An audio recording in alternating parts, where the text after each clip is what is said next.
Shalom. దేవుని పరిశుద్ధ నామానికి మహిమ ఘనత ప్రభావములు కలుగును గాక.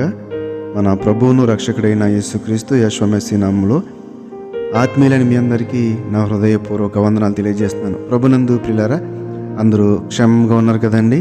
దేవత దేవుడు గడిచిన దినమంతా ఆయన సజీవమైన రెక్కల చాటును మనలందరినీ కాచి కాపాడి భద్రపరిచి ఇటు రీతిగా మరొక రోజును చూచే ధన్యతనిచ్చిందికై దేవత దేవునికి కృతజ్ఞతాస్తుతులు చెల్లిస్తున్నాను. మీ అందరికీ ఉదయకాలపు శుభాలు. నిర్గమాకాండము 32వ అధ్యాయము 34వ వచనంలో ఈ విధంగా వ్రాయబడి ఉంది, కాబట్టి నీవు వెళ్ళి నేను నీతో చెప్పిన చోటికి ప్రజలను నడిపించుము.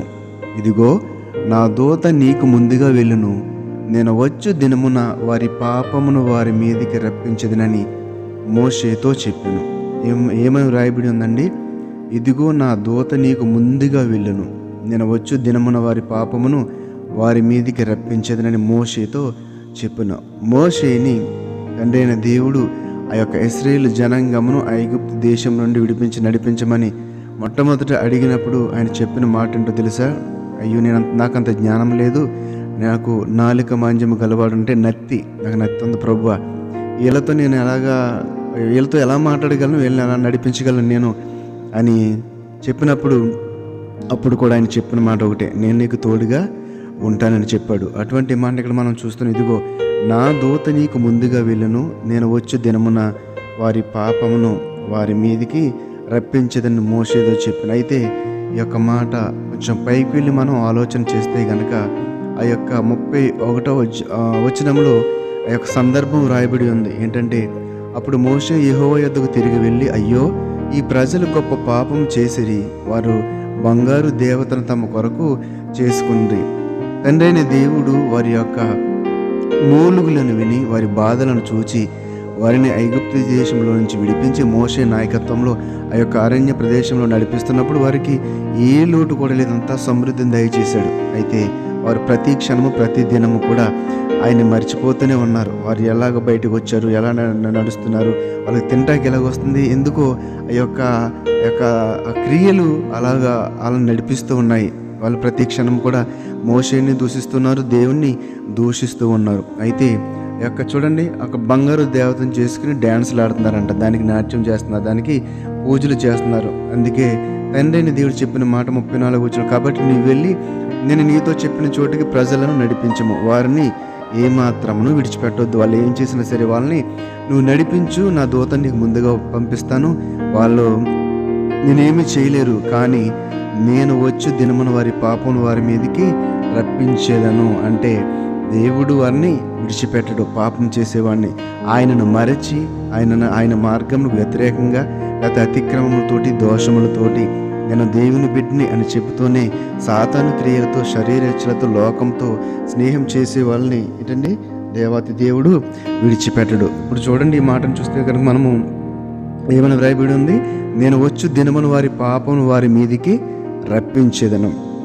అంటే పాపానికి ప్రాయశ్చిత్తము లేదా పాపం యొక్క ప్రతిఫలము ఎప్పుడైనా పొందవలసింది అనే విషయాన్ని మనం ఇక్కడ గమనించాలి. కాబట్టి ప్రభునందు ప్రియులారా, ఈ యొక్క మాటను బట్టి మనం గమనించవలసింది ఏంటంటే, పాపంలో కొట్టుకుని పోకుండా ఆయన ఎరిగినప్పుడు, ఆయన యొక్క శక్తిని తెలుసుకున్నప్పుడు, ఆయన జీవాధిపతి అని, ఆయనలోనే జీవపు వెలుగు ఉందని, ఆయన దగ్గర జ్ఞానం దొరుకుతుందని, ఆయన చేతిలోనే ఈ యొక్క మరణ జననముల మీద అధికారం ఉందని, సృష్టి మీద అధికారం ఉందని, ఇవన్నీ తెలిసినప్పుడు మరి ఇంకా ఏంటో ఆయన నమ్మటానికి కదండి, ఆయన యొక్క మార్గం అనుసరించి ఇంకా ఏంటో కారణాలు తెలియట్లేదు.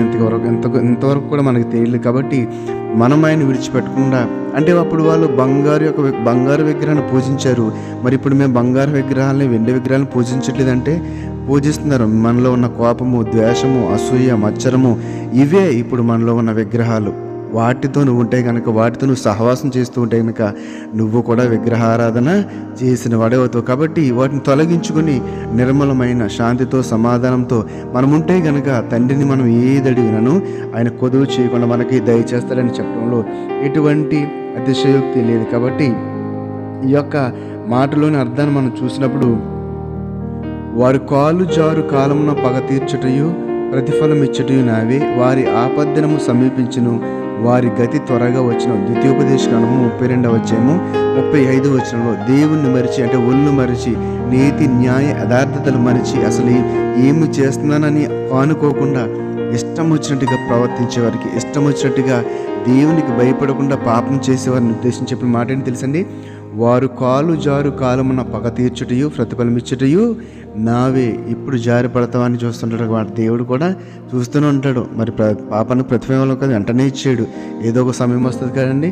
వారి ఆపద్దను సమీపించిన వారి గతి త్వరగా వచ్చును. ఏదో ఒక రోజు నీకు ఆపద్దనము, నీ యొక్క పాపానికి ప్రతిఫలాన్ని తప్పకుండా పొందుకుంటామని ఒక అర్థము ఈ వచనం ద్వారా మనం గమనించవచ్చు. కాబట్టి దేవుని యొక్క శక్తిని, దేవుని యొక్క బలమును ఎరిగిన మనము మరొకసారి మనలో ఉన్న ఆ యొక్క మన భావోద్రేకాలను అణుచుకుంటూ వాటిని మనము దేవుని సన్నిధిలో కడుక్కుంటూ, ఎందుకంటే వీటి ద్వారానే కదండి పాపము హెచ్చరిలేది, మనలో ఉన్న కోపము అసూయ ద్వేషం వీటి వల్లే కదా కోపము హెచ్చలేదు. కాబట్టి మనలో ఒక పాపం ఉండకూడదంటే మనలో ఉన్న ఈ యొక్క ఆవేశాలన్నీ కూడా అదుపులో ఉండాలి. అవి అదుపులో ఉండాలంటే దేవుని వాక్యమును విని, చదివి, గ్రహించి ఆ వాక్యం ద్వారా మనం నడుచుకుంటే కనుక, వాక్యానుసారమైన జీవితాన్ని జీవిస్తూ ఉంటే కనుక ఇవన్నీ అదుపులో ఉంటాయి. ఇవన్నీ అదుపులో ఉంటే పాపం కూడా అదుపులో ఉండదు. అప్పుడు నీతి న్యాయ యథార్థతలు కలిగి ఆయన చిత్తానుసారముగా ప్రవర్తించే అవకాశాన్ని మనం పొందుకుంటాం. అట్టి కృప దేవాతి దేవుడు మనందరికీ దయచేయునుగాక. ఆమేన్. పరిశుద్ధుడ మహోన్నతుడ మమ్మల్ని కన్న తండ్రి, నీకు వందనాలు, స్తుతులు, స్తోత్రాలు నాయన. నేను ఎరుగున్న మేము తండ్రి ప్రభువా, ఆ యొక్క విగ్రహారాధన అనగా మాలో ఉన్న ఆ యొక్క కోపం, ద్వేషం, అసూయలను చంపుకోకుండా తండ్రి ప్రభువా ఇంకను తండ్రి ప్రభు వాటితో స్నేహం చేస్తున్నా మేము ప్రభు మమ్మల్ని క్షమించండి. వాటి నుండి విడుదల పొందే శక్తిని బలం దయచేయండి. అల్పులం అయోగ్యులము మమ్మల్ని బలపరచండి. ఈ మాటలోని బిడ్డల జీవితాల్లో నీ క్రియలు జరిగించి తండ్రి ప్రభువా నీ సాక్షులను కృపను దయచేయమని నజరేయుడైన యేషోవా మెస్సీ నామములో ప్రార్థన అడిగి వేడుకొనుచున్నాం తండ్రి. ఆమేన్, ఆమేన్. షలోం. అందరికీ వందనాలు. షలోం.